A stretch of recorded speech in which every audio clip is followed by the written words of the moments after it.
Ya, silakan. Bismillahirrahmanirrahim. Assalamualaikum warahmatullahi wabarakatuh. Waalaikumsalam warahmatullahi wabarakatuh. Berjumpa kembali sobat semua, sobat STT Sirajul Falah yang selalu istiqomah, selalu mencintai ilmu pengetahuan ya. Kali ini alhamdulillah binikmatillah kita bersalawat kepada Nabi Muhammad SAW beserta para keluarga dan para sahabat-sahabatnya, dan semoga dari salawat itu memberkahi kita semua pada siang hari ini. Amin ya Amin. rabbal Ya. alamin. Dan dari salawat itu pula ya menambah keberkahan kita di bulan Ramadan. Masya Allah. Program Tadarus ini adalah program yang sangat inspiratif ya bagi kita semua, banyak ilmu di dalamnya.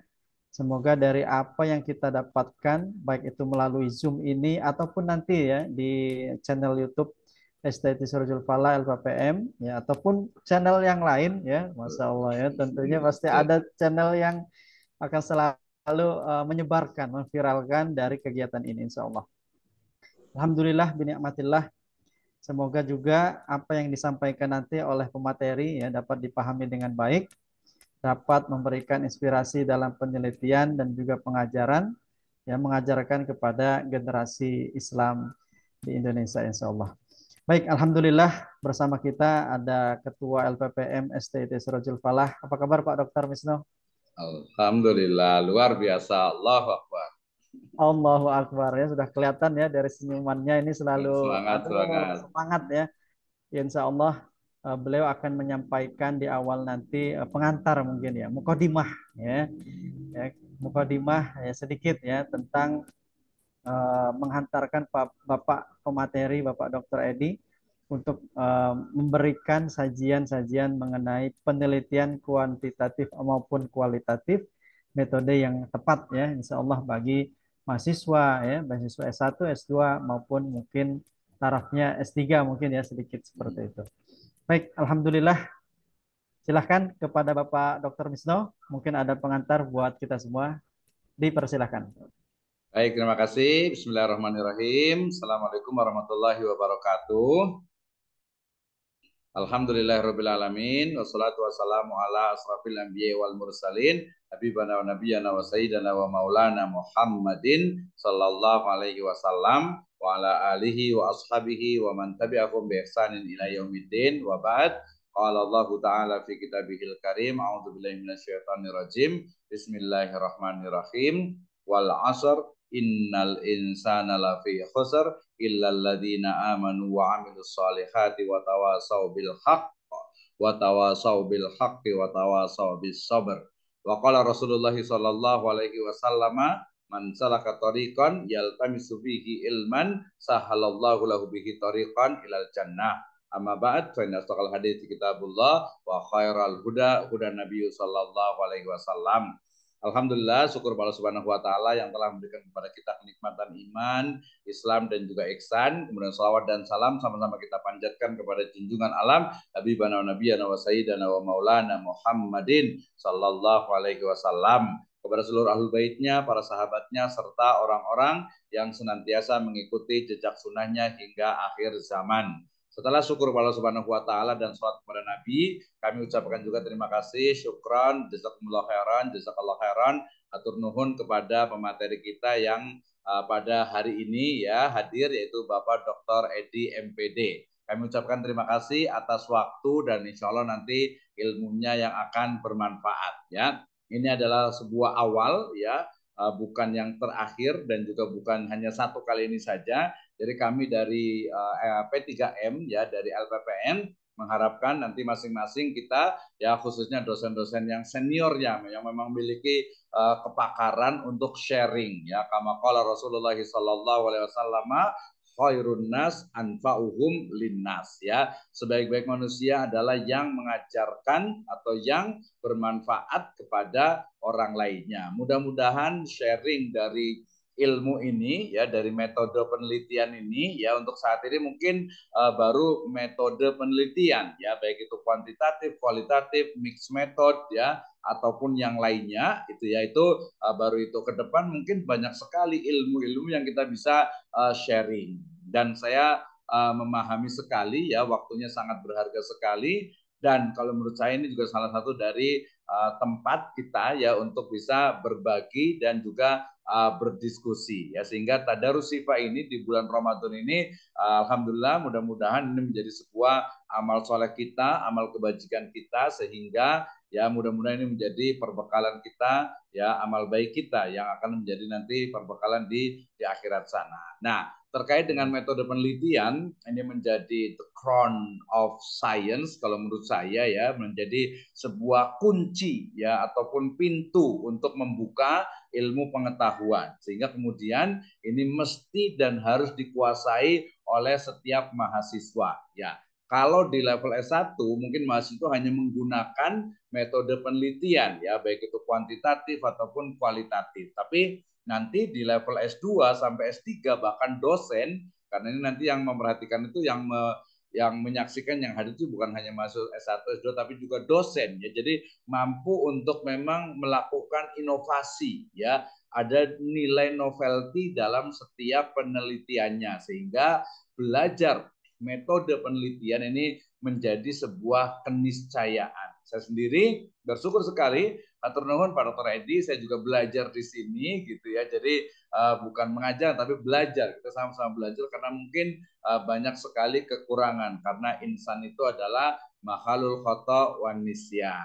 Ya, demikian mudah-mudahan program Tadarus Sifa ini bermanfaat ya bagi umat dan masyarakat, khususnya mahasiswa di Sekolah Tinggi Ilmu Tarbiyah State Sirajul Falah Bogor. Apalagi Sirajul Falah saat ini yang semakin berkembang dengan membuka prodi S1 Ekonomi Syariah, S1 Hukum Keluarga Islam, dan juga alhamdulillah untuk mahasiswa S2-nya itu sudah mencapai 200 orang, sehingga mereka harus belajar ya metode penelitian. Dan siang hari ini I'm very happy, sangat bahagia karena kehadiran pembicara yang sudah expert di bidangnya, yaitu Bapak Dr.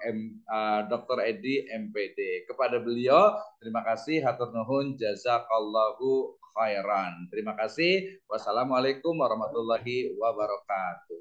Waalaikumsalam warahmatullahi wabarakatuh. Masya Allah, terima kasih Pak Dr. Misno atas pengantarnya ya. Pengantar ini luar biasa ya, menyemangati kita semua. Bagaimana kita sebagai insan yang pembelajar itu memang harus terus belajar ya.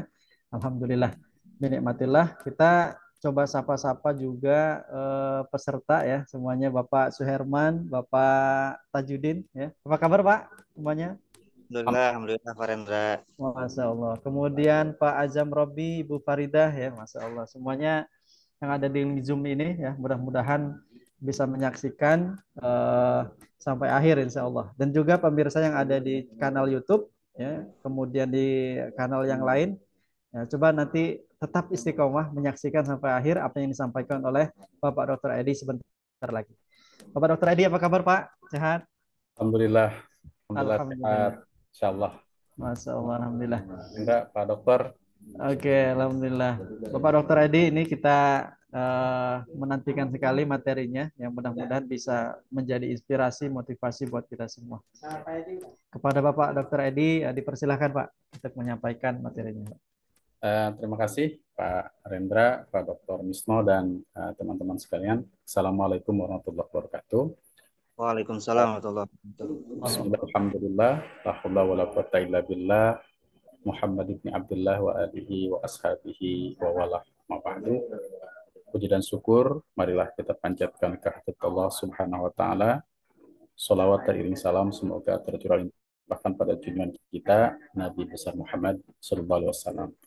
Rekan-rekan sekalian, teman-teman sekalian, alhamdulillah senang sekali hari ini kita bisa dalam satu frekuensi ya, kita belajar bersama terkait dengan metode penelitian ya yang nanti kita akan bahas ya. Tentunya rekan-rekan semua atau teman-teman sekalian juga di sini sudah pernah mendapatkan materi tersebut, pernah juga mengolah data terkait dengan hal tersebut. Namun bagaimana agar data-data yang sudah ada itu kita gunakan, kita olah sedemikian rupa sehingga menjadi menarik Karena memang pada saat ini ya cukup kembang penelitian itu terkait dengan eh, informasi yang begitu cepat ya dengan media. Karena itu juga kita harus bisa alat-alat bantu yang harus kita perlukan dalam penelitian itu harusnya memang sudah terbiasa dengan kita. Dan alat bantu itu seperti apa? Misalkan untuk sitasi kita bisa menggunakan uh, Zotero atau Mendeley. Kemudian untuk data kuantitatif ya kita bisa menggunakan data analyze dengan Excel ataupun mungkin dengan SPSS. Nah, kaitan dengan data kualitatif ya kita bisa menggunakan NVivo ya atau misalkan kalau Pak Rendra ini sudah mahir sekali menggunakan Atlas TI gitu ya. Atlas ya. Jadi sudah mahir sekali. Nah, rekan-rekan sekalian, mungkin teman-teman sebelumnya sudah mendapat materi yang cukup banyak ya dari rekan-rekan yang dan cukup memadai dalam pengertian eh, eh, agak tinggi gitu ya. Nah, saya mencoba sebenarnya menyederhanakan saja,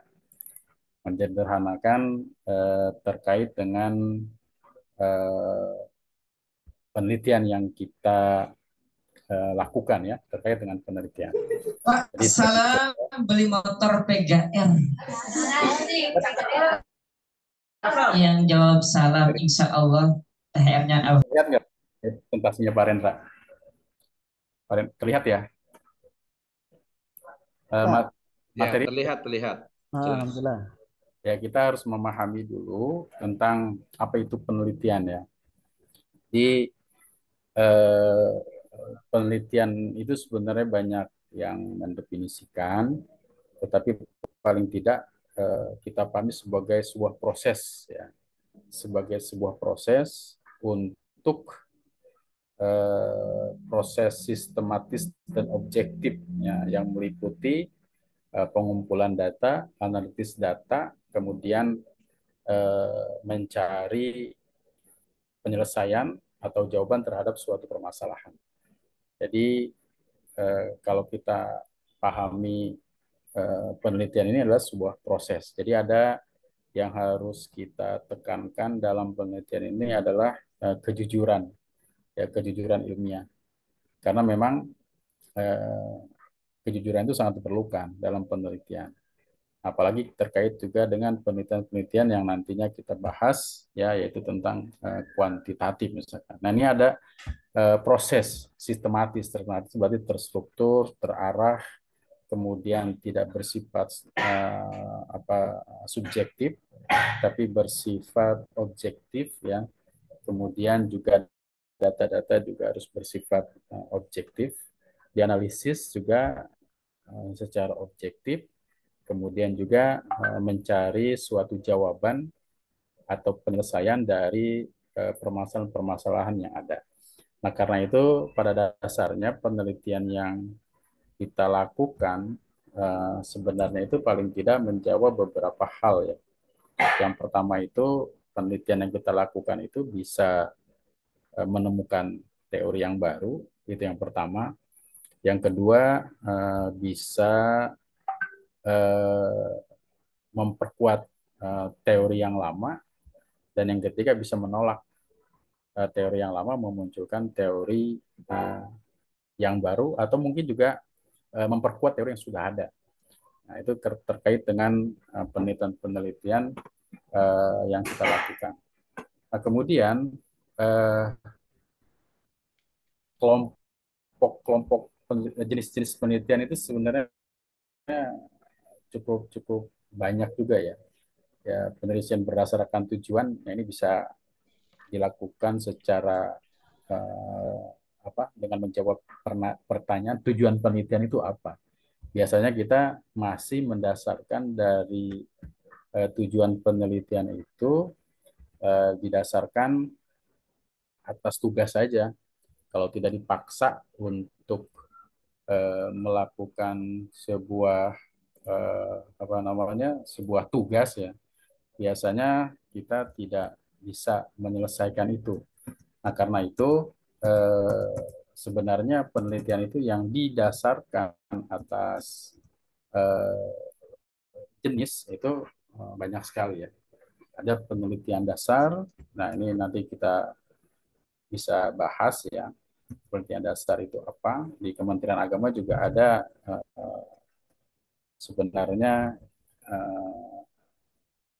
apa namanya klaster ya untuk penelitian dasar pemula ya, pemula dan teman-teman kalau memang mengikuti penelitian dasar pemula itu kalau memang mendapatkan memang cukup cukup besar juga ya dananya ya. Artinya paling tidak sekitar 15 jutaan lah.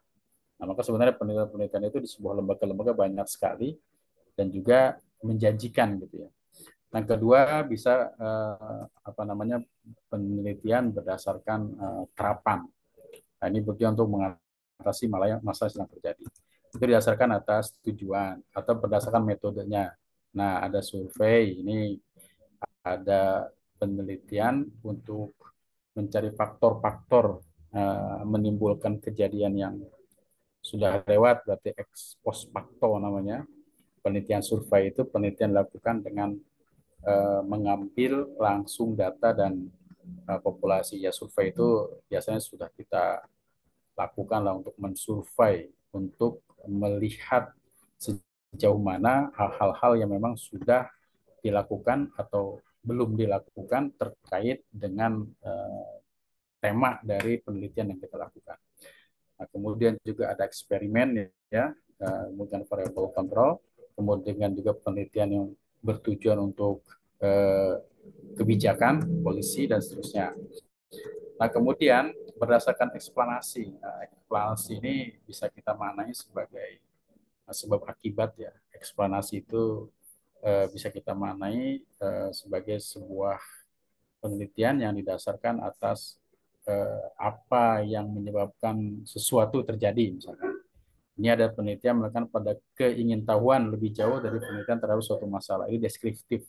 Jadi berdasarkan eksplanasinya ada deskriptif dan ada asosiatif yang menekankan pada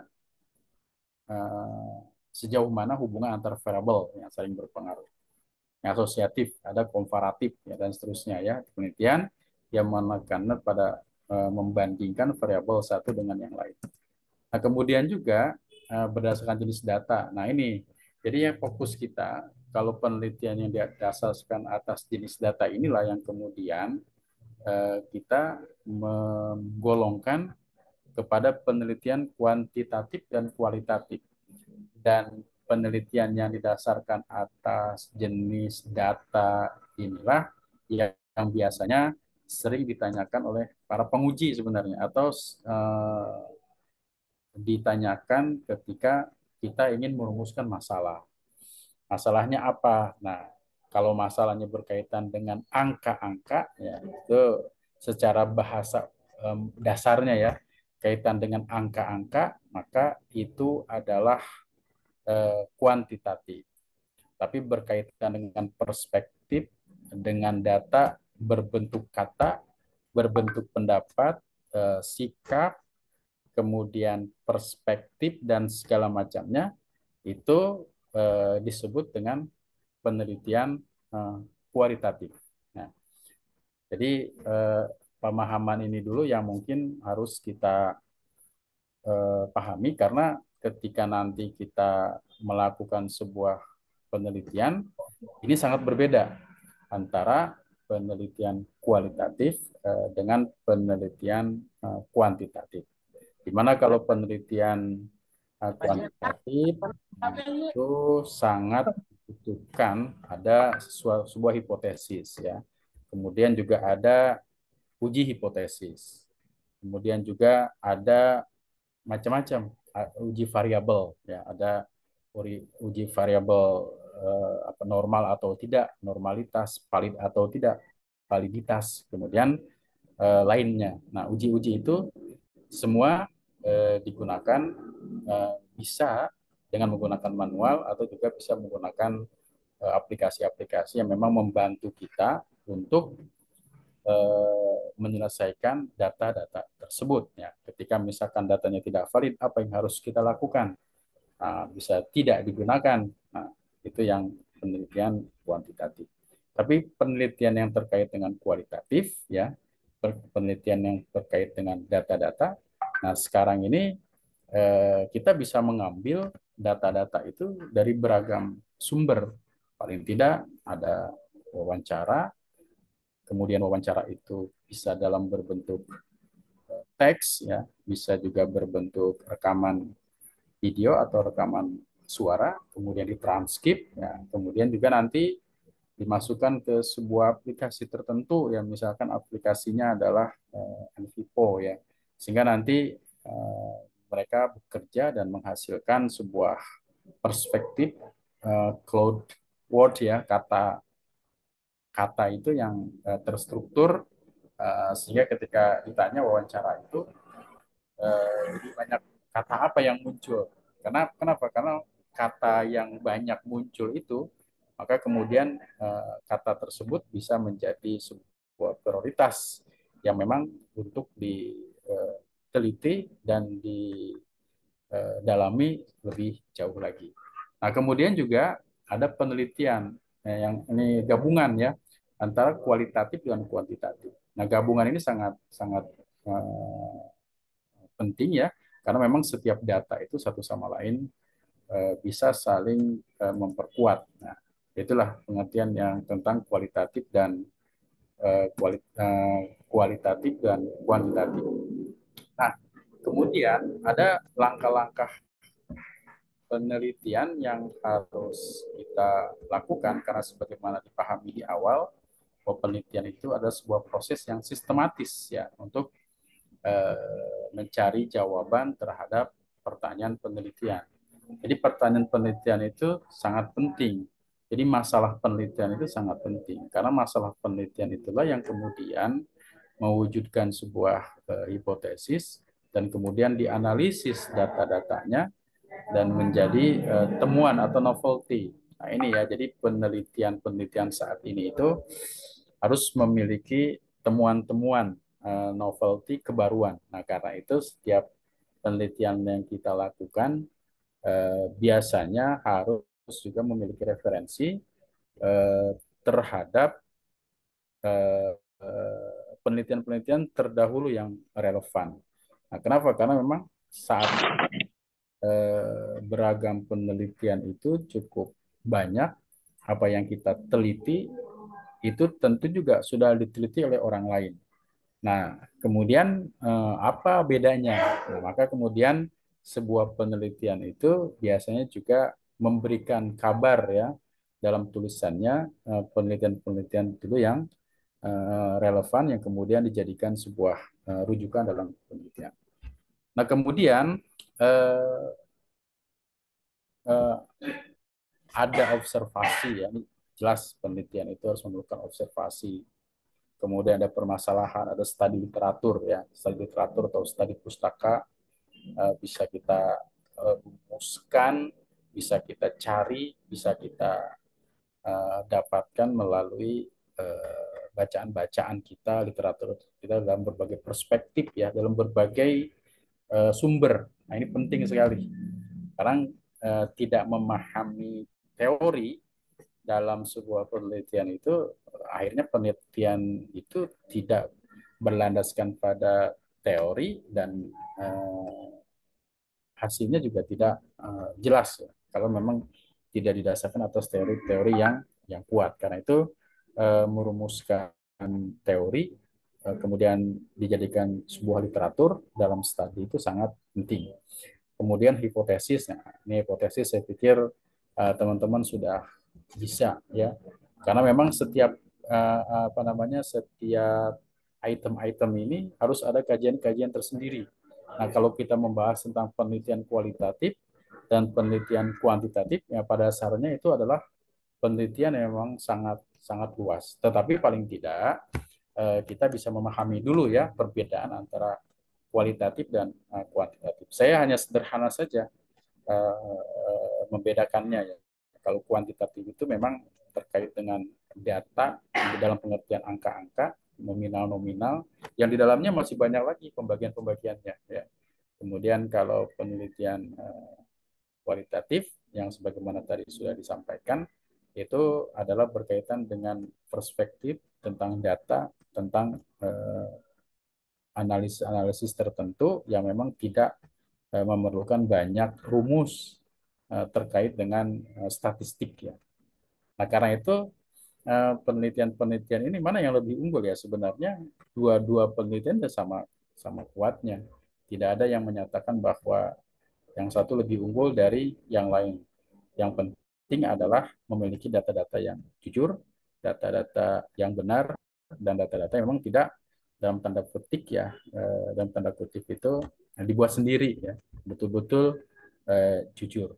Nah, kemudian untuk menguji hipotesis dalam penelitian kuantitatif, yaitu kan harus ada uji hipotesis, kemudian rumus-rumus tertentu, sehingga menggunakan data analisis ya terkait dengan data-data yang sudah kita peroleh, kemudian untuk menemukan sesuatu yang kita harapkan, atau mungkin sesuatu yang tidak kita harapkan akhirnya. Nah, kemudian juga ketika kita menggunakan penelitian kuantitatif, ya itu kita harus memiliki referensi ketika kita menggunakan sampel rumus sampel apa yang kita gunakan.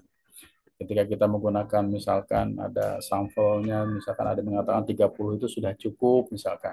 Ada yang menggunakan rumus-rumus tertentu. Nah, itu yang harus kita lakukan. Karena seorang peneliti tidak bisa menentukan rumus sampel sendiri tanpa mengutip misalkan. Kemudian juga alat ukur ya. Alat ukur itu artinya penelitian kuantitatif ketika misalkan ada hubungan variabel X dan Y, X1, X2 dengan Y, X1, X2 dengan Y1, Y2, dan seterusnya, itu ada alat ukur yang digunakan. Maka alat ukur itu misalkan pengaruh misalkan, apakah kuat, apakah lemah, apakah tinggi.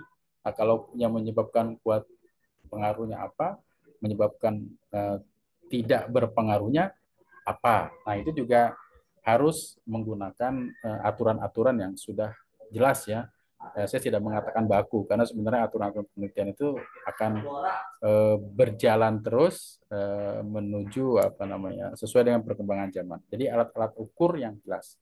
Kemudian juga ada kesimpulan dalam penelitian kuantitatif itu lebih cenderung didasarkan atas rumus-rumus yang memang sudah dilakukan ya, dari mulai memilih judul, kemudian hipotesis, metode, analisis, dan seterusnya, sampai pada kesimpulan-kesimpulan yang memang kesimpulan itu juga didasarkan atas data. Itu kalau penelitian kuantitatif. Nah, sebenarnya dalam penelitian ini rekan-rekan sekalian, ini kita perlu untuk memahami hal-hal yang terkait dengan data-data penelitian tersebut ya. Data-data penelitian, misalkan data-data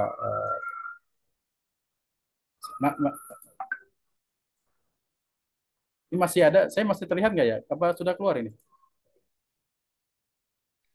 Masih Pak Dokter, masih. Iya, ya, oke. Jelas. Terkait dengan data-data tersebut ya, misalkan kalau kita menggunakan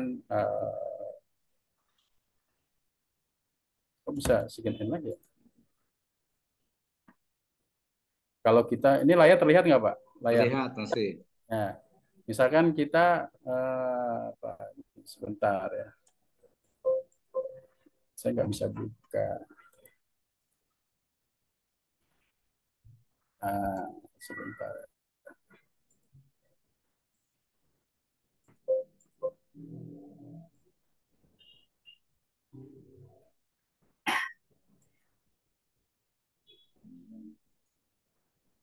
Ya, mohon maaf sebelumnya. Ketika kita misalkan sebentar.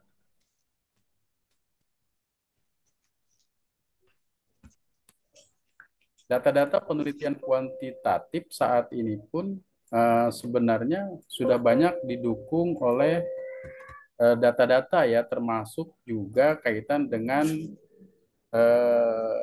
saya sebenarnya ingin menyampaikan kepada rekan-rekan ini bagaimana kita menggunakan data penelitian kualitatif misalkan dengan menggunakan aplikasi NPPO. Ya, tapi eh, kebetulan ini tidak bisa dibuka ya, tidak bisa dibuka dan jadi mohon maaf sebelumnya. Nah, jadi di NVivo ini juga harus dipahami oleh rekan-rekan semua sehingga ketika memahami data-data yang terkait dengan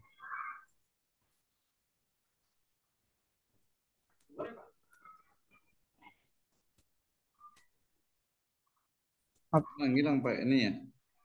Oh, Pak ininya keluar. Iya, Pak. Sinyalnya berarti apa ya?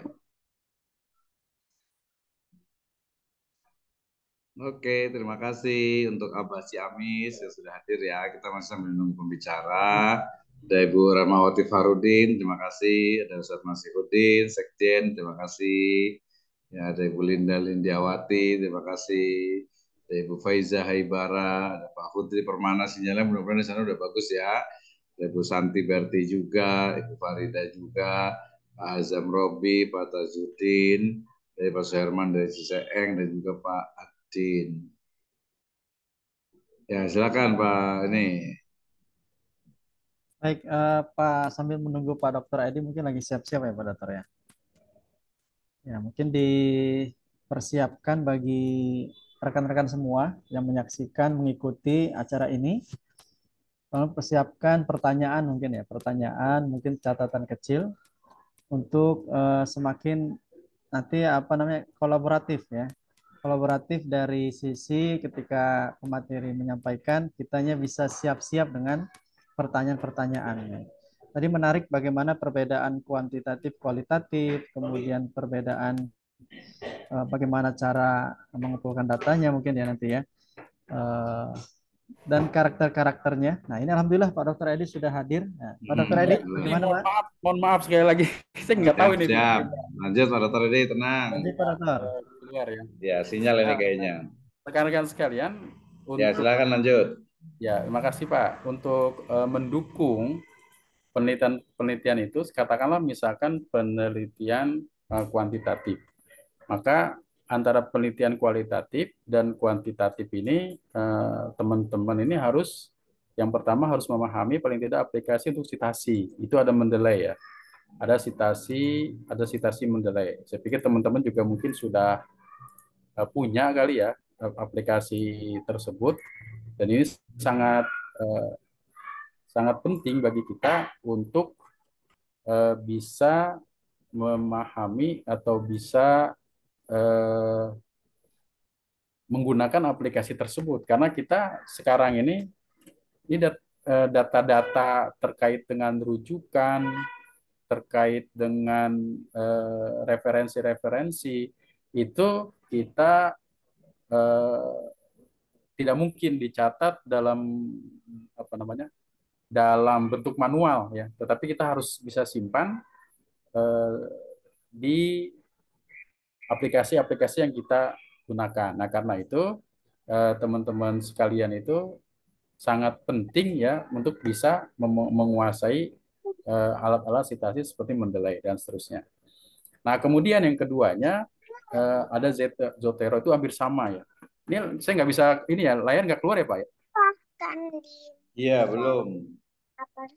Coba share screen dulu Pak Dokter. Coba di share dulu kayaknya. Ini ada sedikit masalah kayaknya.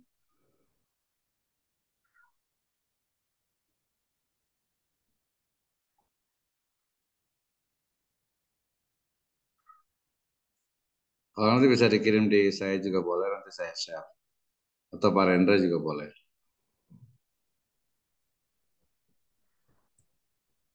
Atau langsung aja nggak apa-apa sambil komunikasi Pak Dokter. Nah, lihat ya. Sedikit lagi belum. Belum muncul, tapi mungkin lagi proses, Pak Dokter. Oh ya.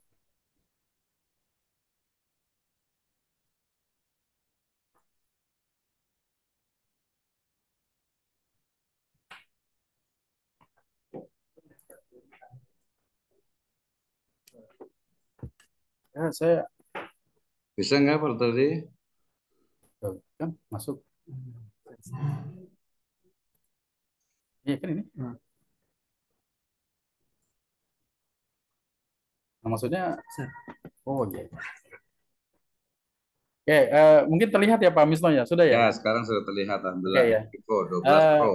nah ini misalkan kita menggunakan analisis data dengan menggunakan, saya sedikit saja memberikan contoh ya, misalnya kita menggunakan analisis data dengan kualitatif. Nah, kualitatif sekarang ini tampaknya memang berbeda dalam pengertian penyajian data-datanya.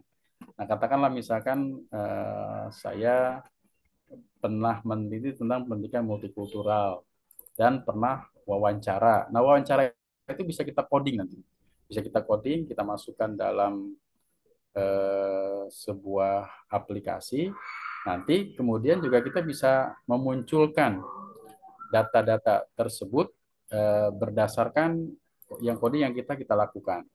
Nah, kita bisa memunculkan kalimat apa atau misalkan kata-kata apa yang eh, muncul ya. Nah, ini misalkan ini saya melakukan katakanlah fokus grup diskusi ya. Jadi ada diskusi setelah sebuah penelitian. Nah, dalam diskusi ini bisa kita gunakan kata, kita bisa mencari kata. Nah, kata apa yang harus kita cari misalkan dalam penelitian itu. Nah, ini secara sistematis dia sudah mengarahkan nih. Ya, misalkan di sini word-nya itu ada 1.000 frekuensi. Misalkan kita mencari berapa kata yang kita ingin tampilkan, katakanlah misalkan 5 kita tampilkan. Kita kemudian kata-kata ini dalam eh, word cloud-nya ini ya, ini kita bisa simpan ini.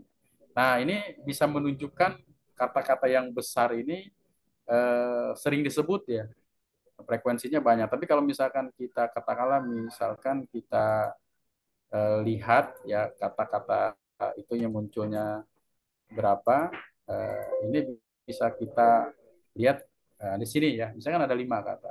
5 kata itu kata pendidikan disebut sebanyak 10 kali.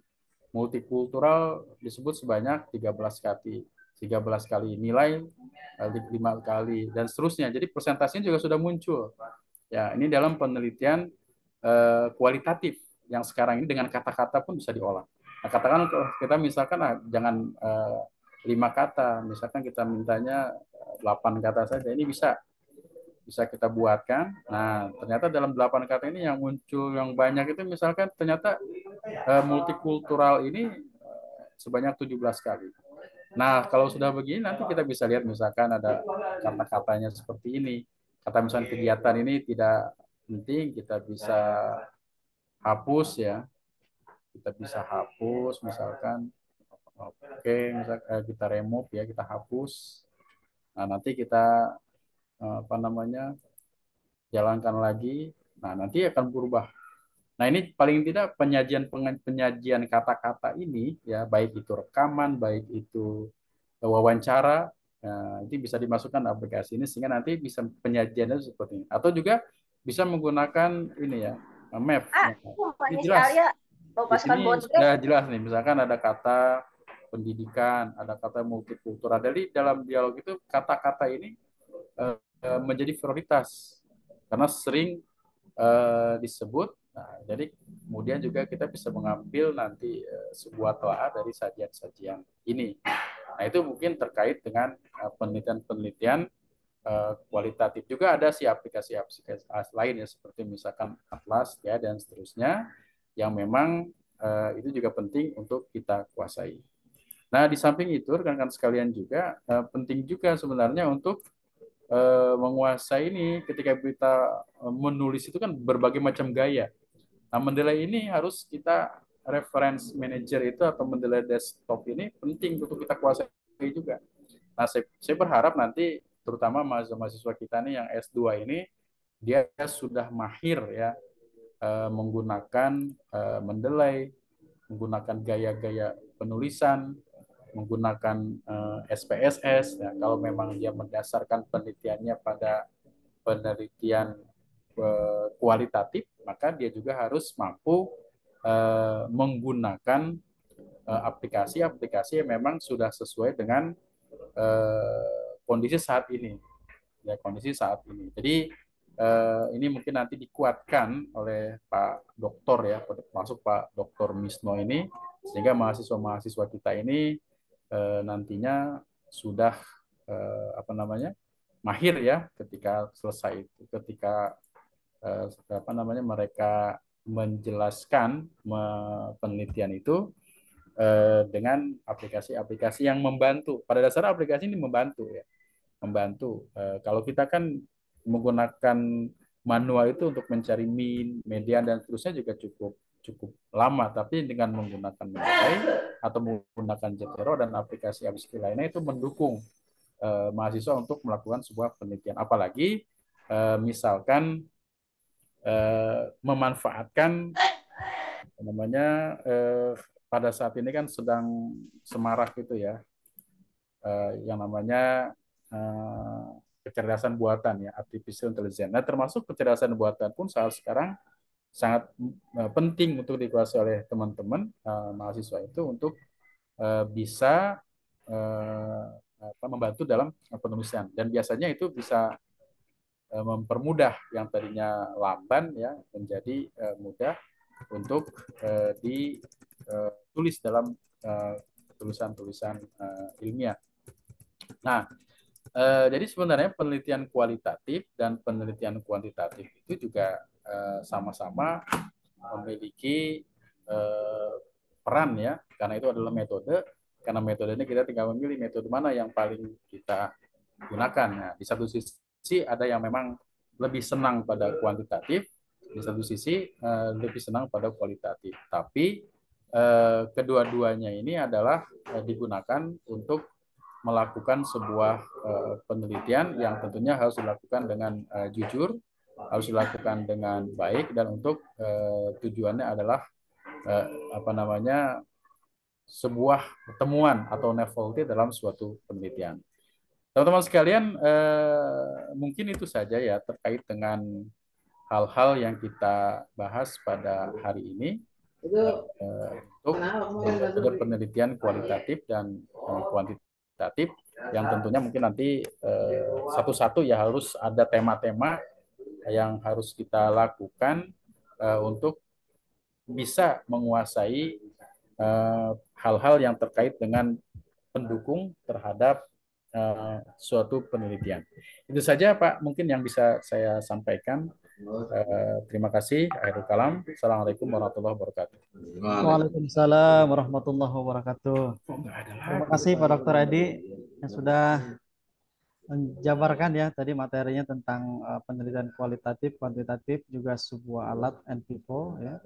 NVivo ini sudah banyak digunakan oleh para mahasiswa ataupun penelitian ya, peneliti-peneliti yang lain yang untuk mengungkap. Nah, salah satunya adalah bagaimana penelitian kualitatif itu lebih terstruktur ya, lebih teruji nanti ketika ada di dalam jurnal, kemudian bisa dibuktikan ya, dibuktikan kepada reviewer dan sebagainya gitu ya. Baik, terima kasih kepada Dr. Edi dan Bapak Dr. Misno atas segala yang disajikan pada hari ini. Tentu tidak kurang lengkap kalau misalkan belum adanya pertanyaan ya dari para peserta mungkin ya. Bagaimana Pak Dr. Misno? Ya, kita kasih waktu untuk yang bertanya ke peserta. Bertanya kali ya. Silakan kali. Pak Suherman biasa sering nanya nih. Nah, itu ada tuh. Ada Pak Nasiruddin, silakan. Langsung aja kalau pakai chatroom juga boleh, langsung boleh ya. Apa hambatan terbesar dalam sebuah penelitian? Nah, ini klasik ya, Masya Allah. Silakan Pak Dr. Terima kasih ya Pak Nasiruddin ya.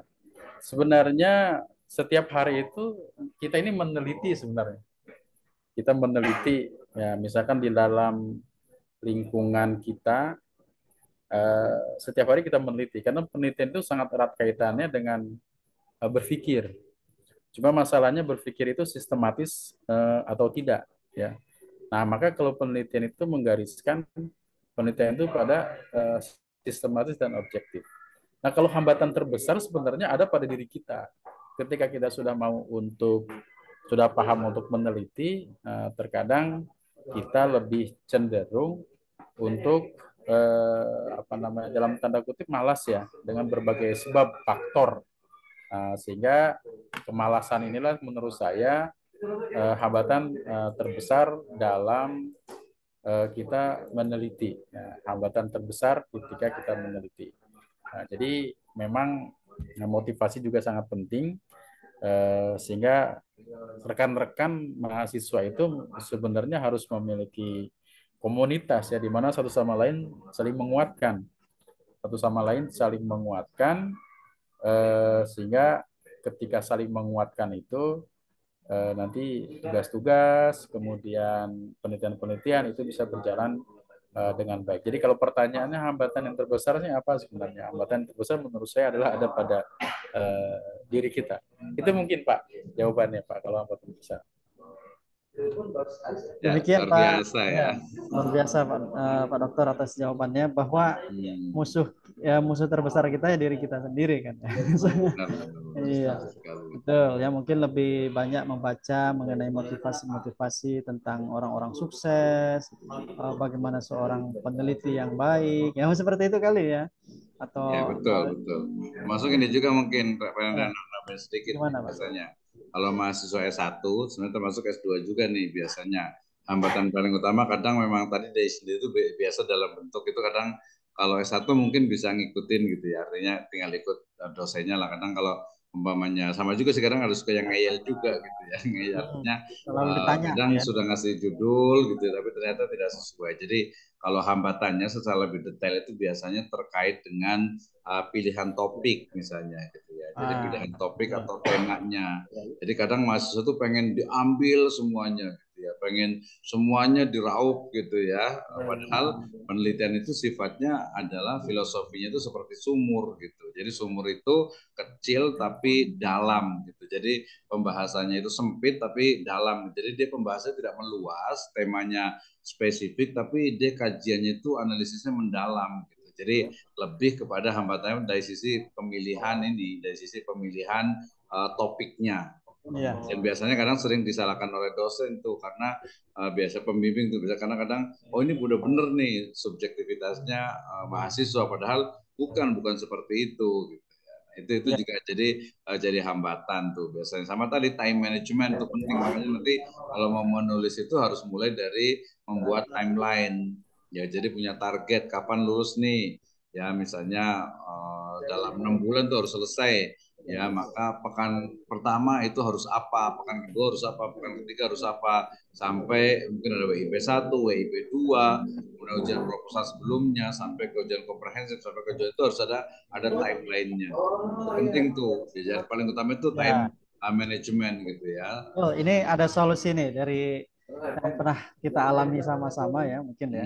Kalau tadi dari Bapak Dr. Edi, Bapak Dr. Misno, sebenarnya kalau rajin sering ke kampus, wah itu semangatnya selalu ada tuh Pak Dokter. Ya. Iya betul. Ya. Dan kemudian kalau misalkan kita jauh, misalkan karena kita kelasnya online, itu sering mengikuti kegiatan-kegiatan dosen. Betul. Secara online itu pasti semangat selalu ada itu. Ya kan, jadi hambatan itu diterobos ya, dihancurkan dengan rajinnya kita ke kampus, rajinnya kita ikut kegiatan-kegiatan, insya Allah ya. Itu tambahan sedikit ya Bapak tadi Nasihudin ya. Iya Pak Nasihudin. Ini ada Pak Eko juga nih, biasa rajin bertanya nih, Pak Eko Nafsuro, silakan kalau sinyalnya bagus. Silakan kalau bertanya. Pak Adin ya. Terima kasih Pak Jamaluddin juga nih. Tapi saya sambil ini nunggu masih ada waktu sedikit lagi ya. Mungkin saya nanya deh ke Pak Dr. Edi nih, menarik karena tadi pembahasannya ya. Jadi terkait dengan ini. Nah, mungkin satu pertanyaannya Pak Dr. Edi nih terkait dengan metode penelitian kualitatif nih gitu ya. Jadi kesannya kan ya kalau umpamanya metode penelitian kualitatif itu di mata penelitian kuantitatif itu kayaknya kok hanya itu saja gitu. Artinya meremehkan lah gitu ya. Jadi kayak gimana sebenarnya sih agar jadi tadi sekali lagi metode penelitian kualitatif sering dipandang sebelah mata oleh pengikut penelitian kuantitatif gitu ya. Sehingga metode penelitian apa hanya gitu saja. Jadi pertanyaannya adalah bagaimana cara meningkatkan kualitas metode penelitian kualitatif ini agar juga kualitasnya ya sama, tidak jauh berbeda dengan yang kuantitatif. Itu dari saya Iya. Pak Freddy. Bentar. Ya, terima kasih Pak Dr. Misno ya atas pertanyaannya. Sebenarnya kalau kita kait-kaitkan dengan dua pertanyaan ini, mana sih sebenarnya yang lebih bagus ya, kualitatif atau kuantitatif? Yang sebenarnya jawabannya ya dua-duanya bagus, asal kedua-duanya itu mengikuti prosedur-prosedur penelitian yang tepat. Nah, penelitian kuantitatif itu bisa dianggap lebih baik ya, dalam tanda petik ya. Itu karena memang ada beberapa teman-teman kita atau mungkin kita sendiri yang trauma dengan matematik gitu kan. Jadi kalau sudah meneliti kemudian tiba-tiba tidak valid, ini harus bagaimana? Nah, padahal yang tidak valid ya mungkin tidak harus digunakan kan begitu. Nah kemudian kalau statistik kuantitatif itu sangat terkait dengan data-data, dengan analisis, dengan statistik. Nah kemudian juga sebenarnya yang meneliti kuantitatif itu karena sekarang banyak alat bantu ya, ada data analysis, kemudian ada SPSS dan seterusnya, kadang tidak paham secara manual untuk menentukan data statistiknya. Nah karena itu sebenarnya mereka pun harus memahami itu, bagaimana menggunakan mean, median, modus, panjang kelas ya, dan seterusnya dalam menganalisis sebuah data. Nah kemudian juga demikian juga terkait dengan penelitian kualitatif. Kalau kualitatif biasanya ditanya, saya survei, ini penelitian juga, survei ke beberapa mahasiswa. Kalau ditanyakan, mengapa sih kamu penelitiannya kualitatif bukan kuantitatif? Saya nggak bisa matematik. Nah jawabannya begitu. Jadi trauma ya terhadap matematik itu, hitung-hitungan itu yang kemungkinan ya menganggap bahwa penelitian kuantitatif itu ribet, kemudian susah. Tetapi kalau memang kita sudah menemukan rumus atau caranya, mau bekerja keras untuk mengetahui cara-caranya, itu menjadi sangat menarik sebenarnya penyajian-penyajian datanya. Nah demikian juga penelitian kualitatif. Penelitian kualitatif itu kan cenderung pada kata-kata, cenderung pada perspektif, mengkaji sejarah, menggambarkan, menjelaskan, menurut gitu kan, dan seterusnya. Nah ini juga dianggap sebagai sebuah penelitian yang usang ya, penelitian yang sudah berkembang berabad-abad ya, seperti itu. Apalagi kalau kita kaitkan dalam penelitian-penelitian yang didasarkan atas penelitian dalam Islam itu kan ada metode irfani, ada metode tajrib dan seterusnya. Bahkan rasa kita itu juga bisa kita tuliskan dan menjadi sebuah penelitian yang kualitatif sebenarnya.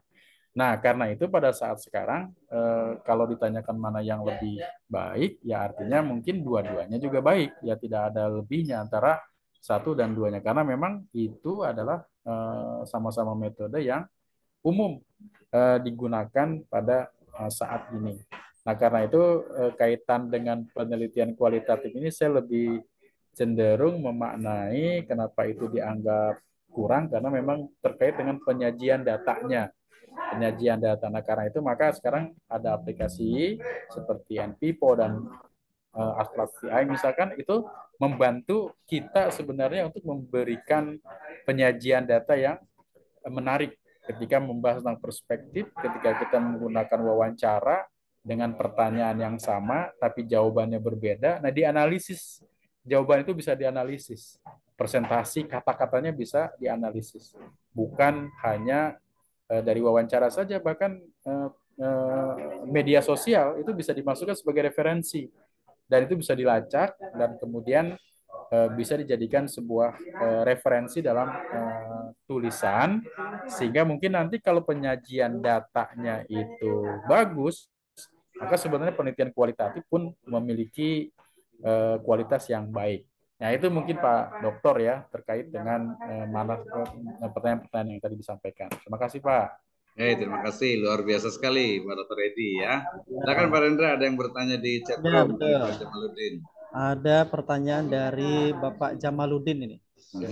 Bagaimana kita yakin ya bahwa penelitian ini belum pernah dilakukan oleh orang lain? Terus ada dari Bapak Abah Ciamis. Nah, ya. Mungkin sekalian dijawab juga Pak Dokter. Dari segi proses penelitian kuantitatif lebih deduktif. Yang kualitatif sebaliknya induktif. Nah, ya kan dengan populasi yang luas. Masalahnya sudah jelas, teramati, terukur dan bermaksud menguji hipotesis. Pertanyaannya, mengapa keduanya harus dipertentangkan seperti itu? Nah, gitu kan. Kalau yang tadi kenapa harus dipertentangkan? Kalau yang sebelumnya apa yang harus bisa menjadi yakin belum pernah diteliti oleh orang lain? Ini Dr. Edi kemana ini? Gila nggak ini ya? Keluar ya? Sinyalnya kayaknya ya. Keluar lagi. Oke. Nanti Kita sambil nunggu Pak Dr. Edi, kita jawab aja dulu ya. Nanti Pak jangan Pak Dokter, jangan Pak Dokter. Kita Pak Dokter Edi, biarin nanti. Sebentar lagi masuk. Coba bisa masuk nggak? Mas.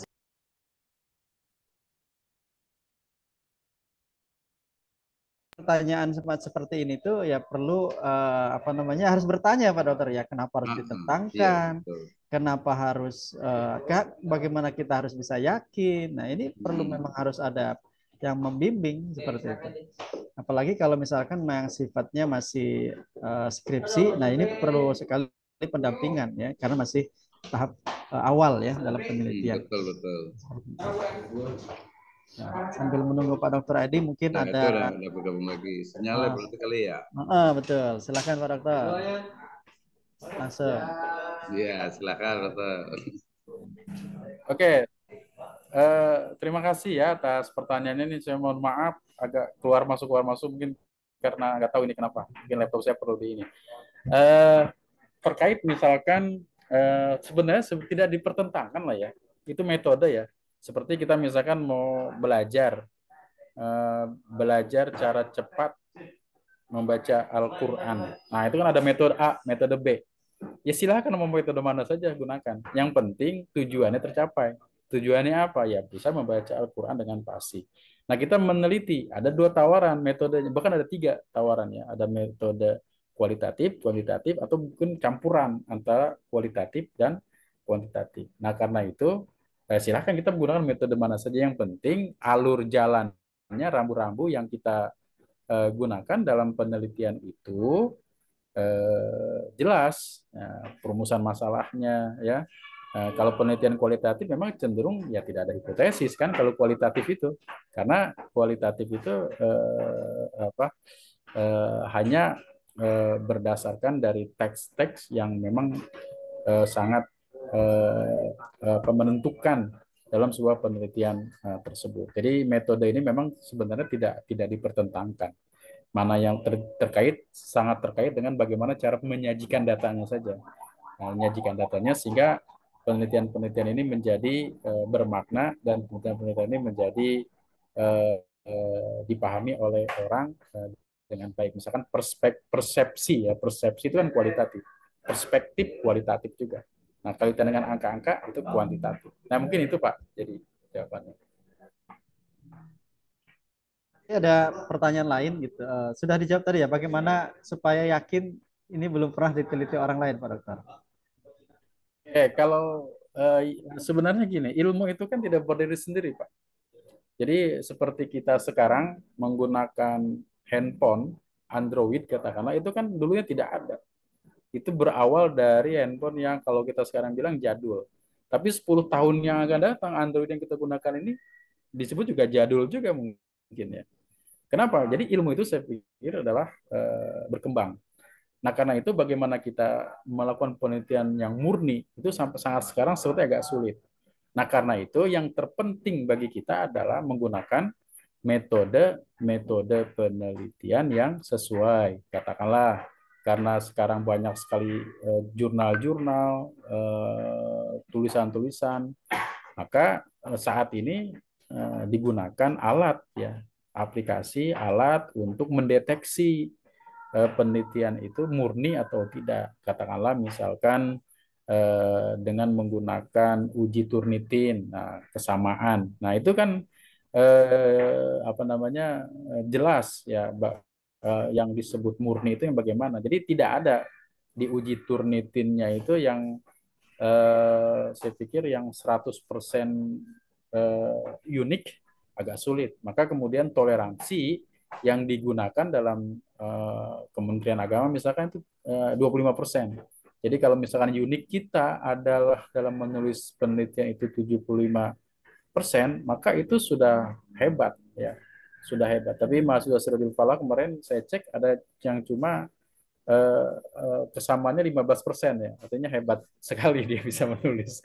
Saya uji Turnitin cuma uniknya itu adalah apa yang similarinya kesamaannya itu cuma 15%. Nah, artinya kalau terkait dengan bagaimana penelitian yang murni betul-betul pure kita pada saat ini, seperti saya analogkan tadi agak sulit kita untuk menemukannya. Jadi penelitian itu seperti yang tadi saya sampaikan itu yang kita lakukan itu bisa untuk memperkuat teori yang lama, bisa untuk menolak teori yang lama, atau bisa untuk memunculkan teori yang baru. Nah, kalau memang itu dianggap perlu. Kalau begitu maka teori yang lama sudah dianggap usang. Misalkan pemerintah sekarang apa namanya menetapkan kurikulum itu ada di madrasah itu ada kurikulum moderasi beragama. Nah, kita ingin mengetahui berapa persen sih siswa itu punya nilai-nilai moderasi beragama. Nah, maka kemudian kita teliti. Setelah kita teliti, saya meneliti sendiri sebenarnya itu sekitar 0,3% ya. Jadi kemudian itu menjadi alasan mengapa pendidikan moderasi beragama itu di kampus di Suratul Pala itu perlu dilakukan misalkan. Itu kan penting sebagai kita basis data untuk melakukan sebuah penelitian, dan analisis data yang sudah kumpul itu dalam waktu 2-3 menit langsung keluar. Kalau kita menggunakan analisis misalkan dengan menggunakan apa namanya korelasi dan seterusnya. Nah, jadi nggak seperti dulu manual kita hitung. Nah, sekarang sudah. Nah, tapi kalau penelitian yang murni yang sekarang itu biasanya semua perguruan tinggi itu mewajibkan ada uji Turnitin. Jadi ujinya tidak manual. Nah, tidak coret-coret seperti masa lalu ketika Pak Misno jadi mahasiswa kan ada bimbingan apa namanya disertasi itu dicoret merah merah merah merah. Nah, sekarang tidak begitu mungkin ya. Hanya menggunakan aplikasi dan itu ketahuan dan langsung diblok ini adalah mencontek. Nah, seperti itu. Jadi orang lebih percaya saat ini dengan aplikasi dibanding sama coretan-coretan penguji misalkan kayak sepertinya gitu ke depan itu. Mungkin itu Pak. Baik, terima kasih Pak Dr. Edi. Masya Allah, bagi yang bertanya ini semoga bisa menjawab ya. Sebagai apa namanya mungkin bisa dilihat di web juga tuh ada namanya Open Knowledge Mapping. Nah, di situ ada juga tuh bagaimana penelitian kita itu bisa, apakah ini bisa sendiri atau sudah banyak diteliti oleh orang lain atau menggunakan cost Fiverr juga bisa. Baik, pertanyaan yang selanjutnya tentang ada dua lagi Pak Dokter. Mungkin yang terakhir kali Pak Dokter ya. Dua ini kita jadiin satu Pak Dokter. Ini tentang dari Pak Hudri Permana ini mengenai aplikasi pendukung pengukuran kuantitatif. Nah, tadi sebenarnya sudah disampaikan ya. Metode kuantitatif ini ada aplikasi pendukung untuk perhitungan alat ukur. Kemudian dari Azam Robi juga ini ingin coba-coba yang tadinya DS1 kuantitatif ingin mencoba kualitatif. Nah, ini bagaimana nih apa namanya mencoba hal barunya ini ya. Katanya kalau kualitatif itu ngolah bahasanya begitu bagus gitu kan. Nah, ini mohon pandangan ya Pak Dokter. Ya, oke, terima kasih sekali ini Pak Hudri ya Permana yang terkait pendukung itu. Nah, sekarang ini kita menulis daftar pustaka tidak seperti masa lalu sesuai dengan model apa gitu kan. Nah, sekarang ini di dunia ini mungkin bukan mungkin ya di dunia ini banyak cara menulis referensi. ya, baik secara manual maupun secara sistem. Nah, tetapi ada alat, memang ada alat aplikasi khusus di mana kita ini bisa menjadikan referensi manager ya, ketika kita mengutip dengan model apapun, kemudian nanti model-model itu bisa kita ubah dengan hanya klik satu sekali aja. Nah, model itu ada di aplikasi misalkan Zotero atau aplikasi Mendeley ya. Nah, itu juga nanti bisa kita sandingkan, dieditkan di Microsoft Word, sehingga ketika menulis mau tayang di jurnal, jurnalnya sudah kita tulis dengan model apa, misalnya ternyata menerimanya dengan model Chicago misalkan. Ya, jadi tinggal ubah saja. Nah, karena itu penting ya, harus menguasai itu. Nah, termasuk juga Zotero itu bisa kita menggunakan di Word, juga kita bisa menggunakan mengumpulkan data dari Google Scholar. Bagaimana cara kita mengumpulkan referensi-referensi yang berdasarkan pada jurnal berasal dari Google Scholar misalkan, atau portal Garuda atau Sinta dan segala macamnya. Itu sangat mudah, yang tadinya kita manual menjadi tersistem. Nah, karena itu mungkin penting ya untuk menguasai itu ya. Nah, kemudian untuk mengolah data itu ya mungkin ada dua ya, yang paling sederhana. Sebab pada dasar aplikasinya banyak sekali. Ya, pertama misalkan bisa yang sederhana yang sering kita temukan itu ada Google Analyze. Itu ada tinggal di add in saja bukan Google Analyze, Excel. Di Excel itu data analyze ya. Tinggal kita edit saja, itu bisa kita gunakan untuk menentukan mean, median, mob, dan seterusnya. Itu sangat mudah sekali ya. Kemudian yang kedua ya SPSS, itu yang sudah umum di penyajian data, grafik, dan segala macamnya. Maka bagaimana cara kita memahami SPSS itu ya kita harus banyak-banyak untuk belajar. Nah, jadi kalau karya ilmiah yang kita tulis itu kan rumusnya sederhana menurut saya. Yang kalau kita teman-teman menulis tesis atau menulis skripsi itu kan sederhana saja rumusnya. Sebenarnya apa rumusnya itu? Ya tulis apa yang kamu ketahui dan ketahui apa yang kamu tulis. Itu aja. Jadi kalau kita ditanya sama dosen ketika penguji nggak tahu, berarti kita tidak menulis apa yang tidak kita ketahui. Nah, jadi rumusnya kalau kita tahu kita tulis. Kalau tidak tahu jangan ditulis. Nah, mungkin itu data-data terkait pendukung. Di samping itu juga sebenarnya kalau kita memperhatikan perkembangan artificial intelligence dalam menulis jurnal itu banyak sekali ya aplikasi-aplikasi yang membantu kita untuk menulis, bahkan untuk merujuk referensi, bahkan juga untuk mengecek data kata-kata kita itu secara sistem sekarang sudah ada. Apakah bahasa Indonesia atau bahasa Inggris cukup mudah sekali, tinggal klik klik klik ya, menarik sebenarnya. Nah, kemudian juga ini terkait dengan Pak Azam Robi ya, yang menyatakan tentang pada saat saya di S1 menggunakan kuantitatif. Kemudian saya ingin coba kualitatif. Ya silakan saja. Antara kualitatif ataupun kuantitatif, ya silakan saja. Atau mungkin menggunakan dua-duanya, antara kualitatif dan kuantitatif. Ada apa model itu yang kita gunakan. Nah, kemudian ketidakpercayaan diri itu karena kita tidak paham. Kalau kita paham itu pasti percaya diri. Maka kalau dosen itu menguji mahasiswa itu sederhana saja sebenarnya. Lihat dia pede atau tidak. Jika dia mulai dari presentasinya tidak pede, itu banyak sekali peluang-peluang yang ditanyakan oleh dosen terkait dengan skripsinya. Kalau dia pede, ya ketika ditanya apapun dia pasti mampu menjawab. Karena pada dasarnya dosen itu tidak menguasai, jujur aja, saya tidak menguasai skripsi. Kenapa? Baca aja nggak pernah.